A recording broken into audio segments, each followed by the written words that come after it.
Hello and welcome to this episode of the GrowVC Everyone Funding Startups podcast. I'm your host Marcus, and today I'm joined by Matt Crowe, the founder and CEO of AHA.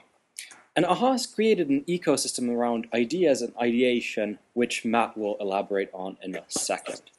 So first of all, thank you, Matt, for being on the podcast today. Yeah, thanks for having me, Marcus. So why don't we start off with you? What's your own background, and how did that lead to AHA? I am a serial entrepreneur.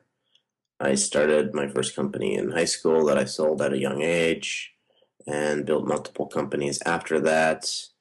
And when I shifted from being an entrepreneur to an investor, I noticed something very interesting, and that was I saw really, really great ideas or great companies not coming to life, and really bad ideas or products or companies purely based upon a relationship. I thought to myself, that's when I had my aha moment, and I thought to myself, gosh, there's got to be a better way to do it. A lot of thinking and a lot of resources and a lot of other people and a lot of hard work brought us to where we're at today with aha.com. So you were basically seeing bad ideas come off the ground and the good ones stop. Do you have an example of that, or what do you think that depended on? Yeah, I mean, I think a lot of times if one has a Stanford or Harvard MBA or what's called in the U.S. blue blood or come from a wealthy family, it's easier because you have this kind of stamp of legitimacy, whether it's right or wrong, it just is. And so for the rest of everyone else who makes up 99% of the rest of society across the world, they struggle. And the people who have power and control don't want to lose that power and control. That's why big companies are able to dominate the IP industry. That's why big venture firms and big investors can dominate specific market sectors. And I think with the convergence of the internet and companies like GrowVC and AHA, what that allows the average everyday person who has a truly good idea or company to have access to the resources necessary to bring it to life. And since you're based in Silicon Valley, do you think that this, put it this way, this paradigm, do you think it's kind of encapsulated in that area, or is it typical for all the ecosystems around the world? I mean, I'm not as familiar probably as you guys are with Europe and Asia, but I definitely know it's the same everywhere in the U.S. primarily. It's, I mean, it's not to say it's true all the time, but it's a pretty accurate generalization to say that, you know, the typical person has to fight and claw and crawl and scratch their way up to the top, which is not easy, to say the least. I guess that's also supported by the fact that lots of the VC's investments, they're not meeting the returns, and the portfolios aren't doing that well. So in a way, if you look at the average returns in that industry, there is something wrong, and that probably has an impact, or that probably emerges from something like that. For sure, absolutely. Actually, I had a really fascinating call earlier this week with a guy named David Allen Greer, who's really kind of a thought leader in the academic world in crowdsourcing. And he mentioned something to me really interesting, and he said that during the 20s and 30s in the U.S., when all the greatest companies were built, most of the most successful businessmen were not college educated. And only after World War II was when the government was trying to figure out a way to get these guys from the farm out into the workplace. So they put them into business school. And the trouble is 40 or 50 years later, we have people that, and this isn't true all across the board, but we have a lot of people who control an awful lot of money and resources that have never built a company, that have never started with nothing and turned it into something, that have never been responsible for people's livelihoods or their payrolls or their lives. And until you experience that, I don't think it's hard to have a more pragmatic perspective on doing what it takes.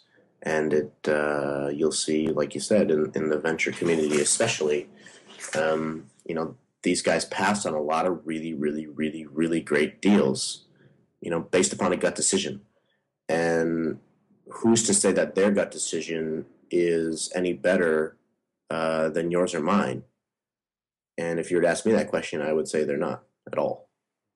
What are some of the companies that you've been involved with? What are the types of companies that you've been involved with in the past as either an entrepreneur or an investor? Yeah, I mean, all across the board. My first business has nothing to do with what I'm doing today, and it was a landscaping company. I've been involved in all sorts of residential and commercial real estate. I've had a private equity company. I've made investments in multiple different companies, from technology to boats. Right now I'm an advisor to a private jet business and a SMS technology company that is involved with charities. So really, I mean, I'm a big believer of, I definitely have a focus now on consumer internet, and that's where my passion lies. And I have probably my strengths are more based around brand building and marketing and leadership and team building and capital and those sorts of things, less around technology and business operations. But I kind of have a wide spectrum of experience. Okay, let's talk a little bit about AHA. You mentioned the kind of pain point that you saw in starting AHA, or what led to AHA. Could you, in a nutshell, explain what AHA is? Yes. So, like I say, if Facebook is social networking and Twitter is social media, AHA is social ideation.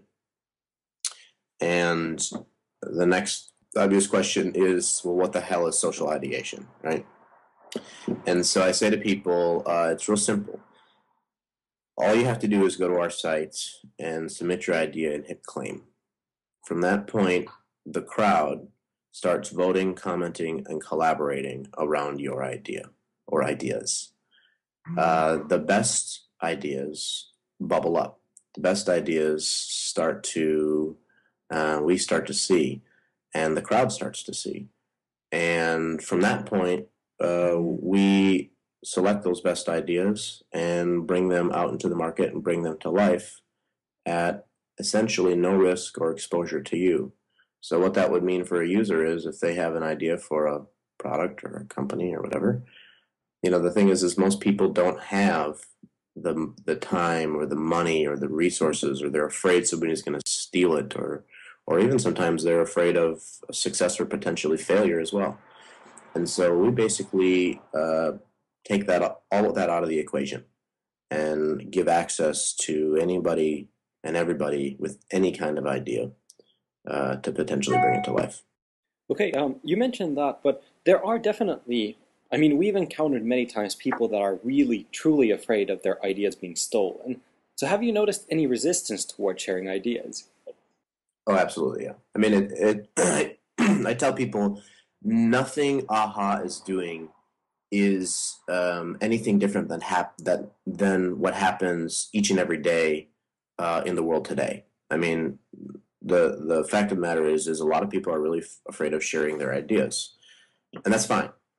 I think that's going to start to change. People will start to see that, number one, because of social media, which allows people to have more of a voice. Some people who feel more comfortable, but it's different personality types also.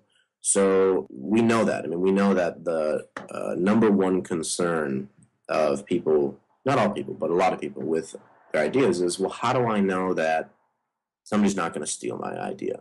Perfect example, case in point, is the Facebook from the Winklevoss twins that's made national and probably international headlines.